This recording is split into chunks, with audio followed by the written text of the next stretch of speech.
მეგობრებო, არ დაიჯერებთ რა ხდება ახლა UFC-ს კულუარებში.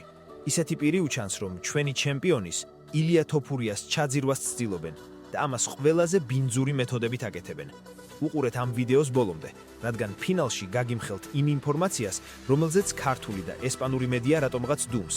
საუბარია ტიტულის დაკარგვაზე ბრძოლის გარეშე. ეს თითეულ ჩვენგანს ეხება, ვინც მატადორს გულშემატკივრობს. გამარჯობა ჩემო ძმებო და მეგობრებო. დღეს ინტერნეტი ფაქტობრივად აფეთქდა. სოციალურ ქსელებში გავრცელდა ჭორი, რომელმაც ყველა ქართველი MMA-ის ფანი ააფორიაკა. ყველაფერი დაიწყო ნინა დრამას პოსტით. იცით ეს გოგო სულ მებრძოლებთან ტრიალებს. მან გამოაქვეყნა პედი პიმბლეტისა და ჯასტინ გეიჯის ბრძოლის ანონსი.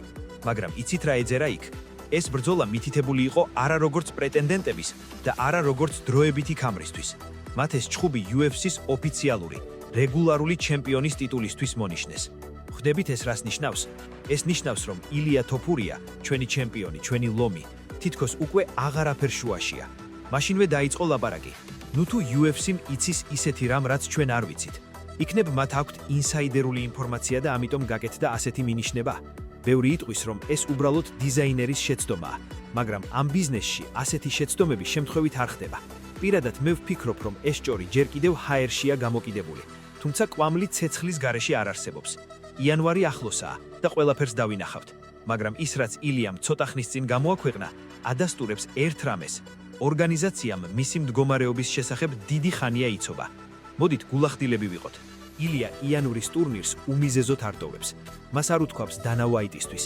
იცი ძმაო, ცოტა დავიღალე და დასვენება მინდაო. არა, თოფურიამ მიაწოდა UFC-ს სრული ინფორმაცია იმ სერიოზული პირადი პრობლემების შესახებ, რაც ახლა მის თავს ხდება. და თუ ვინმეს გონიათ, რომ დანა ვაიტი კეთილი ბიძია, რომელიც უბრალოდ დაელოდება ჩვენს ბიჭს, ძალიან ცდებით. პრობლემამ სუბუთი რომ ყოფილიყო, ქამარს აქამდე 10 ჯერ ჩამოართმევდნენ, მაგრამ UFC-ს ესმის სიტუაციის სიმძიმე. ილია ახლა ქარიშხლის ეპიცენტრშია და ეს ხუმრობა არ არის. ეს არის პრობლემები, რომლებმაც შეიძლება არა მხოლოდ მისი კარიერა, არამედ მთელი ცხოვრება შეცვალოს. გახსოვთ რა თქვა ჯო როგანმა? ეს კაცი UFC-ს ხმაა და ზედმეც არასდროს ლაპარაკობს თუ ზემოდან მწვანე შუქი არ აუნთეს. UFC-ს მანქანა ამუშავდა, მაგრამ აქ არის ერთი მნიშვნელოვანი მომენტი, რაც ამ ორგანიზაციას მაგალითად ფეხბურთისგან გამოარჩევს. ფეხბურთში თუ რამე დაგაბრალეს, მორჩა, ყველგან გშლიან, სპონსორები გარბიან, გრიყავენ. UFC-ში სულ სხვაგვარად არის საქმე. ეს მკაცრი კაცების სპორტია. აქ შეგიძლია სასამართლოში პრობლემებს აგვარებდე, მეორე დღეს კი ოქტაგონზე გახვიდე და ვინმეს სახე დაუნაყო. გაიხსენეთ ჯონ ჯონსი. ეს კაცი ცოცხალი კრიმინალური ქრონიკაა. ორსულ ქალს დაეჭა მანქანით, შემთხვევის ადგილზე გაიქცა. ნარკოტიკები, დოპინგი, პოლიცია და მერე რა? ისევ ჩემპიონია, ისევ მთავარი ვარსკვლავია. UFC არ არის ეთიკასა და მორალზე ორიენტირებული კომპანია. მათ ფეხებზე ხიდიათ რას ამბობ. შეხედეთ შონ სტრიკლენს, ან რას აკეთებ თავისუფალ დროს, სანამ ციხეში არ ზიხარ. ამიტომ თუ ილიას ქამარს ჩამოართმევენ, ეს მოხდება მხოლოდ სპორტული მიზეზების გამო და არა სკანდალების გამო. თუ ტიტულს არიცავ, კარგავ. ეს ბიზნესია და აი აქ იწყება ყველაზე საინტერესო. პედი პიმბლეტმა, ეს ბრიტანელი ткаცუნა, უკვე დაიწყო ენის ტარტალება. ESPN-თან ინტერვიუში თქვა, თუ ილია ივნისში ან ივლისში არ დაბრუნდება, მან ქამარი უნდა დათმოს და მე გავხდები უდავო ჩემპიონი ბრძოლის გარეშეო. თავხდებობა არა? პედი ცდილობს ხუმრობას, მაგრამ ამ ხუმრობის უკან თავდაურწმუნებლობა დგას. მას აშკარად იცის იმაზე მეტი, ვიდრე ჩვენ. მას ესმის, რომ თუ ილია თავის იურიდიულ ან ოჯახურ საქმეებში ზაფხულამდე გაიჭედება, ლიგა უბრალოდ აღარ დაელოდება. იცით რა მიშლის ნერვებს? ის თუ რა სისწრაფით ცდიობენ მეგობრები და კოლეგები ილიას ჩამოწერას, როგორც მას სირთულეები დაეწყო. პედი უკვე ოქროს ქამარს იზომავს, მიუხედავად იმისა, რომ ოსტატობით თოფურიას ახლოსაც არ უდგას. თქვენ რას ფიქრობთ? არ გეჩვენებათ, რომ ილია თავად დამნაშავეა იმისა, რომ ამ სასამართლოებში გაეხვია ზუსტად კარიერის პიკზე? თუ ეს ყველაფერი დაგეგმილი პროვოკაციაა, რომ გზა გაუთავისუფლონ უფრო მოხერხებულ ჩემპიონებს? დაწერეთ კომენტარებში. დარწმუნებული ვარ, სათქმელი ბევრი გაქვთ ამ ბრიტანელ პიმბლეტსთვის. არ გათიშოთ. ახლა გადავდივართ ყველაზე სკანდალურ ნაწილზე. რატომ დუმს დანა ვაიტი, როცა საქმე ილიას პირად ცხოვრებას ეხება და რა კავშირი აქვს ამ ყველაფერს ფულთან? ამას სხვაგან ვერ მოისმენთ, ასე რომ ბოლომდე მისმინეთ. სიმართლე იმაზე მწარეა, ვიდრე გგონია. მოდით პირდაპირ ვთქვათ. UFC-ში ყველაფერს ფული და რეიტინგი წყვეტს. ახლა ბევრი ადამიანი აჟიტირებულია ილიას წინააღმდეგ გამოთქმული ბრალდებებით. ზოგი ძალადობაზე საუბრობს, ზოგი შანტაჟზე. საინტერესოა რა? ზუსტად მას შემდეგ, რაც განქორწინება მოითხოვეს, უცებ გამოჩნდა 1000 ბინძური დეტალი. მე აქ არავის მხარეს არ ვიჭერ და ხელებს ცეცხლში არავისთვის ჩავყობ. მაგრამ ეს ყველაფერი ძალიან საეჭვოდ გამოიყურება. თითქოს ვიღაცას ძალიან უნდა, რომ ილიას რეპუტაცია მიწასთან გაასწოროს, სწორედ მაშინ, როცა ის მსოფლიოს მწვერვალზეა. მაგრამ იცით რა არის მთავარი? UFC-ს ეს ყველაფერი ფეხებზე ჰკიდია. მართლა დაიჯერეთ ჩემი, მათ საერთოდ არ ადარდებთ თქვენი პირადი ეთიკა. თავად დანა ვაიტს ჰქონდა ოჯახური ძალადობის სკანდალი. გახსოვთ ის ვიდეო კლუბიდან? და რა, გადადგა? არა, ისევ პრეზიდენტია. დანას აქვს აზარტული თამაშების სკანდალები, პირადი ცხოვრების გარჩევები, მაგრამ ის ისევ სათავეშია. რატომ? იმიტომ რომ ის ფულს აკეთებს. თუ შენ ორგანიზაციისთვის მომგებიანი ხარ, მათ არ აინტერესებთ რას აკეთებ ოქტაგონს მიღმა, სანამ ციხეში არ აღმოჩნდები და ჩხუბს ფიზიკურად არ შეძლებ. ავიღოთ ჯამალ ჰილი. კაცს 18 იურიდიული პრობლემა ჰქონდა.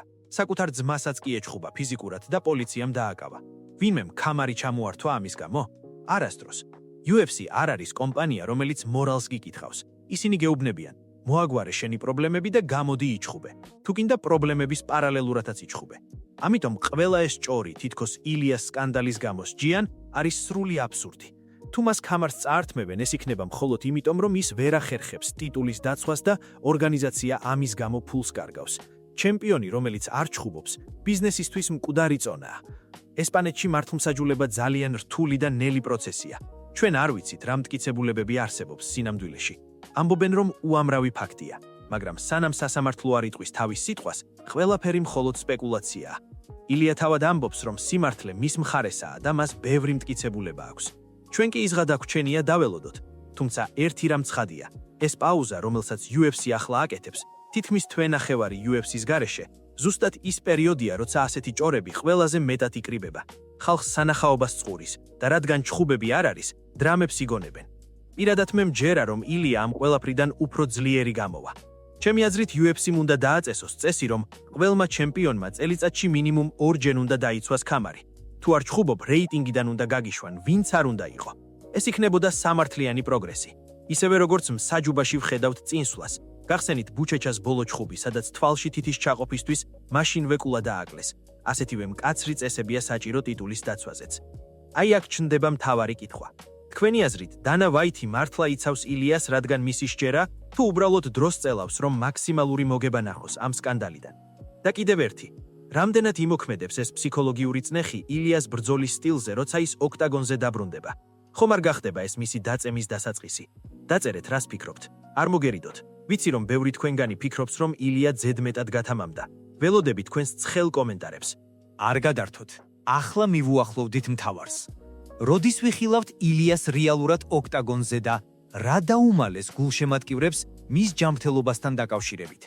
და ბოლოს, რატომ შეიძლება აღმოჩნდეს პედი პიმბლეტი ყველაზე დიდი თაღლითი UFC-ს ისტორიაში? სიმართლე აქ არის. მეგობრებო, მოდით რეალობას თვალი გაუსწოროთ. ახლა ყველა პედი პიმბლეტის სიტყვებზე საუბრობს.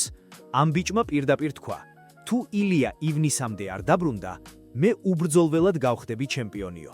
ერთი წამით დაფიქრდით, რამდენად სასაცილოა ეს. ედი, რომელმაც ტოპ 5-ში მხოლოდ მაიკლ ჩემდლერთან ჩხუბით შეაღწია და ბევრი ამბობს, რომ ის ბრძოლაც საჩუქარი იყო, უკვე ჩემპიონობაზე ოცნებობს.